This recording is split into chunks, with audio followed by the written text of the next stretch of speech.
आणि आता बातमी आहे एका राड्या संदर्भातली। वडाळ्यामध्ये रॅली दरम्यान एक राडा झालाय। रामनवमीच्या दिवशीच परवानगी नाकारल्याने आज रॅली काढण्यात आलेली आहे आणि वडाळ्यामध्ये थोड्याच वेळात ही रॅली निघणार होती। पोलिसांनी कार्यकर्त्यांवर लाठीचार्ज केल्याचा आरोप करण्यात येतोय आणि याच दरम्यान पोलिसांमध्ये आणि आंदोलकांमध्ये राडा झाला।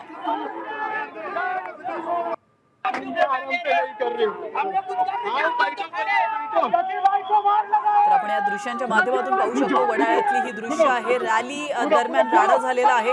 रामनवमी निमित्त परवानगी नाकारल्याने आज ही रॅली निघणार होती आणि वडाळ्यामध्ये थोड्याच वेळात ही रॅली निघणार होती, मात्र पोलिसांनी परवानगी नाकारली। याविषयी अधिक माहिती देण्यासाठी आपले प्रतिनिधी सचिन गाड आपल्या सोबत जोडले गेलेत। सचिन, नेमकी काय अधिक माहिती मिळते? रामनवमी निमित्तची ही रॅली होती आणि का नेमकी त्यांना परवानगी नाकारण्यात आली होती?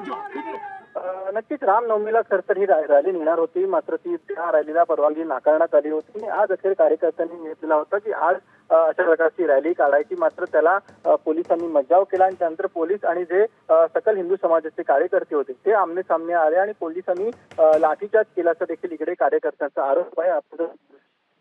तर अनेक कार्यकर्ते हे जखमी देखील झालेले आहेत आणि त्यांच्या व्हॅन मधून देखील आपला विरोध इकडे दर्शवताना दिसून येतात। अनेक कार्यकर्त्यांना सध्या पोलिसांनी ताब्यात घेतलेल्या अनेकांना पोलिसांनी लाठीचार्ज देखील केलेला आहे। अद्याप तिकडे ऍडिशनल कुमक जे आहे पोलिसांची ती मागवण्यात आलेली आहे आणि परिस्थिती नियंत्रणात आणण्याचा सध्या पोलिसांकडून प्रयत्न सुरू आहे। धन्यवाद सचिन, तुम्ही दिलेल्या महत्त्वपूर्ण माहितीबद्दल।